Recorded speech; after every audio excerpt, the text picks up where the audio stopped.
மையத்தில் இருப்பாக உள்ளன. இந்த இருப்பின் தரமே உள்ளம் என்று அழைக்கப்படுகிறது. ஏழாவது வந்து மனம். ஐம்புலன்கள் மூலம் பெற்ற அனுபவங்களை மூளை ஜீவகாந்த அலையின் மூலம் கருமையத்தில் சேர்த்து விடுகிறது. அத்தகைய அனுபவங்கள் அடங்கிய ஜீவகாந்த தொகுப்பே மனம் எனப்படுகிறது. தேவை, சூழ்நிலை, சந்தர்ப்பம் ஆகியவற்றிற்கேற்ப மீண்டும் கருமையத்தில் இருந்து விரிந்து மூளையின் வாயிலாக எண்ணங்களாக மலர்த்தி காட்டுகிறது. புலன்கள் அழுத்தம். எட்டாவது வந்து புலன்கள் அழுத்தம், ஒளி, சுவை, மனம் என்ற ஐயுணர்வுகளையும் உணர்வதற்கான கருவி ஆகின்றது. இந்த உயிரற்ற பொருட்களுக்கு விண்கூட்டு அடிப்படையாக உள்ளது. அதே போல உயிர் வகைகளுக்கும் விண்கூட்டுதான் அடிப்படையாக இருக்கிறது என்றாலும் உயிர் வகைகள் எல்லாவற்றிலுமே உடல், உயிர், ஜீவகாந்தம், கருமையம், மூளை, உள்ளம், மனம், புலன்கள் என்ற 8 நுண்மையான உடல் அமைப்பு இயக்கங்கள் நடைபெற வேண்டும். அந்த 8ல் ஒன்றுதான் மனமாக திகழ்கிறது. மனமா திகழ்ந்ததுக்கு அப்புறம் என்ன ஆகுதுன்னு கேட்டீங்கன்னாக்க,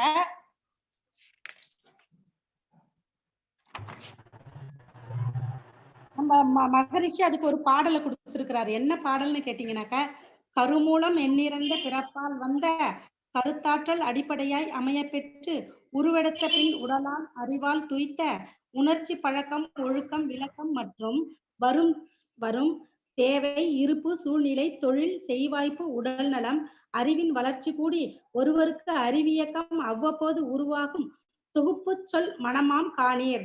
எப்படின்னு கேட்டீங்கன்னா, இது ஞான களஞ்சியத்துல நம்ம மகரிஷி கொடுத்திருக்கிற பாடல் என்னன்னு கேட்டீங்கன்னாக்கா, அவர் என்ன சொல்லியிருக்கிறாருனாக்கா, இந்த மனிதனா பிறந்தவன் மனம் இல்லாத மனம் பிளஸ் இதம், மனுஷனோட மனம் வந்து இதமா இருக்கணுங்கிறதுக்கோசரம் தான் கொடுத்திருக்கிறாரு.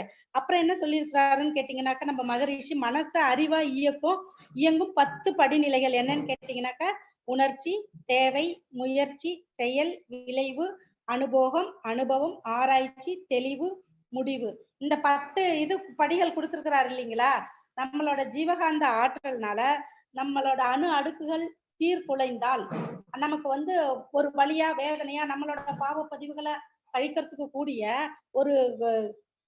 நமக்கு ஒரு உணர்ச்சியை கொடுக்கும். உணர்ச்சினாக்கா உடல் மூலமா வலியை கொடுத்ததுனாக்க அதை சரி, அந்த வலி எப்படி வந்துச்சு, ஏன் வந்துச்சு, என்ன வந்துச்சுன்றத நம்ம கண்டுபிடிக்கும் போது அது என்ன ஆகுது, அந்த வலி வந்து உணர்ச்சியா நமக்கு தெரியுது.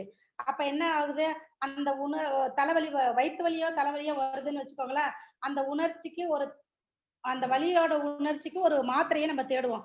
அந்த மாத்திரையை தேடுறதுதான் தேவையா நமக்கு படும். அந்த தேவை வந்து மாத்திரையை தேடுறதுக்கு ஒரு முயற்சி பண்ணுவோம். அந்த முயற்சி என்ன ஆகுதுன்னு கேட்டீங்கன்னாக்கா செயலா மாறும். அந்த செயல் என்னாகும், விளைவா மாறும். அந்த மாத்திரையை நம்ம போட்டதுக்கு அப்புறம் அதனோட விளைவு என்ன ஆகும், அந்த வலி போகும்.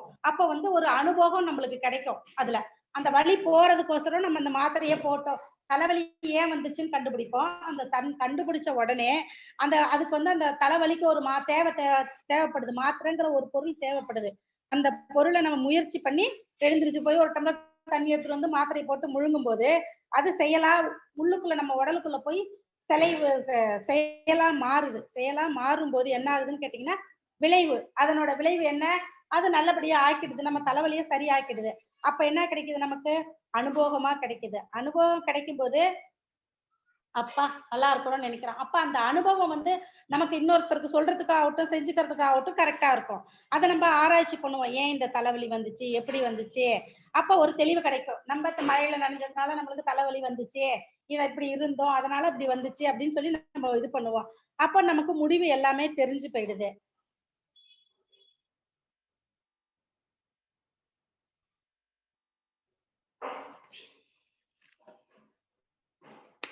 ஒரு நிமிஷங்க.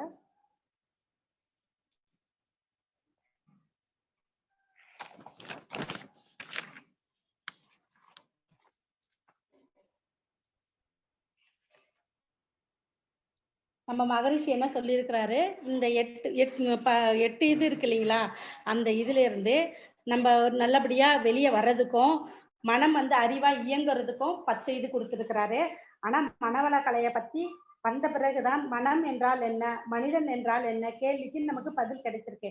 எப்படி கிடைச்சிருக்குன்னு கேட்டீங்கன்னாக்கா, மனவள கலைக்கு வந்த பிறகுதான் தெளிவான விளக்கம் கிடைச்சிச்சு. எப்படின்னாக்க, மக்களாக இருந்த நாம இப்போ மனிதனாக மாற ஆரம்பிச்சிருக்கிறோம். எப்படின்னு மனவளக்கலையில சேர்ந்ததுக்கு அப்புறம் தான் நம்ம மகரிஷி வந்து எல்லா விதமான இதுவும் தெளிவா நமக்கு சொல்லியிருக்கிறாரு. மாற ஆரம்பிச்சிருக்கிறோம். விலங்கின் பதிவில் இருந்து மனிதனாக மாறுவதற்கு முயற்சி செய்கிறோம். எப்படின்னு கேட்டீங்கன்னாக்கா, நம்ம போன ஜென்மத்துல செஞ்ச விலங்கோட குணங்கள் நம்மளுக்கு பதிஞ்சு வந்திருக்கு இல்லைங்களா? அந்த ஒருத்தர எதிர்த்து பேசுறது ஆகட்டும், ஒரு கெட்ட தீய குணங்கள செய்யறதாகட்டும், எது ஒண்ணுமே சரி, நமக்கு விலங்குக்கு இருக்கக்கூடிய தன்மை நமக்கு இருந்துச்சு. அதுலேருந்து மக்களா நம்ம அப்படி இருந்திருக்கிறோம். ஆனா மனவள கலக்கி நம்ம சேர்ந்ததுக்கு அப்புறம் தான் நமக்கு எல்லாமே மாற ஆரம்பிச்சிருக்கு. விலங்கின பதிவிலிருந்து மனிதனாக மாறுவதற்கு முயற்சி செஞ்சிருக்கிறோம் நம்ம. அப்ப நமக்கு அந்த 6 தீய குணங்கள் இருக்குது. அத மாத்திக்கிறதுக்கு தான் மனிதனா மாத்திக்கிறதுக்கு நம்ம முயற்சி பண்ணிட்டு இருக்கோம். எப்படின்னு கேட்டீங்கன்னாக்கா, காம, குரோத, மோக, லோப, மதம், ஆச்சரிய இந்த 6 குணங்கள நாம் மாற்றிக்கொண்டால் மனிதனாக மாறலாம். நாம் மகரிஷி அவர்கள் இந்த 6 தீய குணங்களை போக்க நமக்கு தற்சோதனை, அகத்தாய்வு என்ற நம்மை நாம் மனிதனாக மாற்றிக்கொள்ள பயிற்சிகளை கற்றுக் கொடுத்துள்ளார். சராசரி மனிதனாக வர வேண்டும் என்றால், சராசரி மனிதனா நம்ம நம்ம வாழணும்னாக்க, நம்முடைய தீய 6 குணங்கள போக்கிக் கொள்ளணும். மகரிஷி போல இருப்பவங்க எல்லாம் என்ன செய்யறாங்க? மாமனிதர்களாகவும், புனிதமானவர்களாகவும் இருக்கிறாங்க. நாம் மனிதனாக மாறிய பிறகு இறைநிலையை உணரவும் முயற்சி செய்ய வேண்டும். மகரிஷி போல புனிதனாகவும், இறைநிலையின் ஒரு பகுதி என்ற உணர்வும் நாம் செய்யும் செயல்களில் இருக்க வேண்டும். மனம் எப்படி இதமாக கழிகிறதோ, அதே போல நாமும் ஒருத்தர்கிட்ட பேசும் போதாகட்டும், இருக்கும் போதாகட்டும், எதனா செய்யும் போதாகட்டும், அவங்களோட மனசை வேதனைப்படுத்தாத அளவுக்கு நம்ம செஞ்சுக்கிட்டு இருக்கணும். வேதனைப்படுத்தாத அளவுக்கு செஞ்சாக்கா, இந்த மனவளக்கலையில அகத்தாய்வு, தற்சோதனை, இது எல்லாத்தையுமே நம்ம மகரிஷி கத்து கொடுத்துருக்கிறதுனால, நம்ம மனிதனா மாறின மனிதனா மாறுறதுக்கும் மகரிஷி வந்து பயிற்சி வச்சிருக்கிறாரு. இந்த பயிற்சியை செய்து நாம மனிதனாகவும் மாறலாம், இறைநிலையையும் உணரலாம். நம்ம எங்க இருந்து வந்தோம், எப்படி மனிதனா மாறணும், இத பத்தி அத்தனையுமே சொல்லி கொடுத்திருக்கிறாரு நம்ம மகரிஷி. இத வந்து நம்ம மனவளக்கலை மன்றங்கள்ல சேர்ந்து இது எல்லாத்தையுமே நம்ம கத்து மனிதனாக மாற, மக்களா இருந்த நாம மனிதனா மாறத்துக்கு முயற்சி பண்ணால் நாமும் இறைவனை உணர முடியும். இல்ல இறைவன் இந்த 6 தீய குணங்கள்ல தான் நான் இருப்பேன், இப்படிதான் பண்ணுவேன் அப்படின்னு சொல்லிட்டு இருந்தாக்க நம்மளால இறைநிலையை உணர முடியாது. இந்த சிந்தனைய சொல்றதுக்கு வாய்ப்பு கொடுத்த எனக்கு அனைவருக்கும் நன்றி. வாழ்க வளமுடன். வாழ்க வளமுடன் மேடம். வாழ்க வளமுடன்மா. மனிதன் என்பதை மனம் பிளஸ் இதம் என்று பிரித்து மனதின் படிநிலைகள் மற்றும் இதமாக இருக்க வேதாத்ரி மகிழ்ச்சி வகுத்து கொடுத்த பாதைகளை விளக்கினீர்கள். நன்றிம்மா. தற்போது கேள்வி பதிலுக்கான நேரம். அன்பர்கள் தங்கள் சந்தேகங்களை கேட்கலாம். கேள்வி கேட்க விரும்புபவர்கள் ஹேண்ட்ரைஸ் பட்டனை ஆன் செய்யுங்கள். அதற்கு முன்பாக சில அறிவிப்புகள். இன்று மாலை 4:15க்கு கன்னட மொழியில் துரிய தவம், 4:45க்கு 108 முறை உலக சமாதான வாழ்த்து, 4:55க்கு ஸ்ரீமதி வசந்தா அவர்கள் கிஃப்ட் என்ற தலைப்பிலே உரையாற்ற இருக்கிறார். மேலும் நாளை மதியம் 2 மணிக்கு ஸ்கை அசிஸ்டன்ட் ப்ரொஃபசர் பரமேஸ்வரன் ஐயா அவர்கள் அமைதியான நதியினிலே என்ற தலைப்பில் சிந்தனை உரையாற்ற இருக்கிறார். நாளை மாலை 4:15க்கு கன்னட மொழியில் ஸ்கை அசிஸ்டன்ட் ப்ரொஃபசர் அனிதா அவர்கள் மைண்ட் இஸ் காட் என்ற தலைப்பிலே உரையாற்ற இருக்கிறார்கள். தற்போது கேள்வி பதிலுக்கான நேரம்.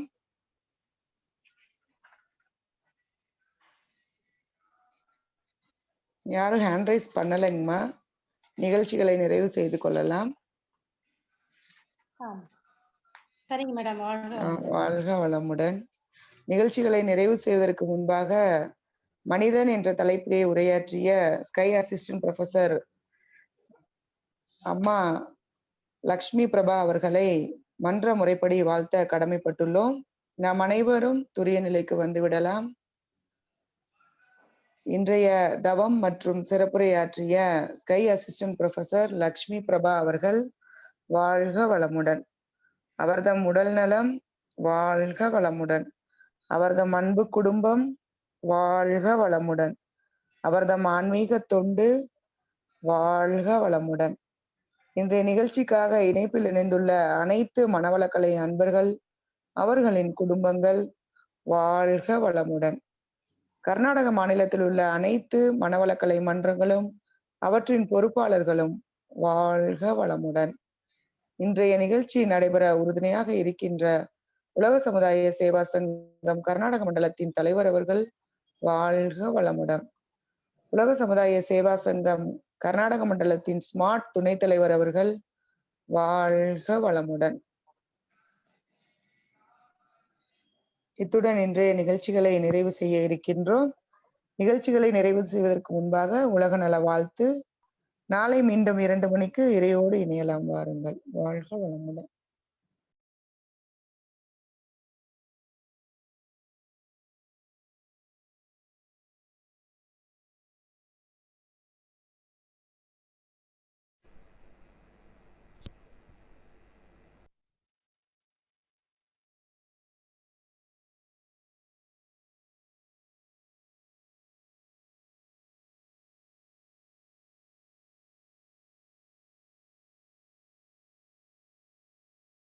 உலகமெல்லாம் பருவமழை ஒத்தபடி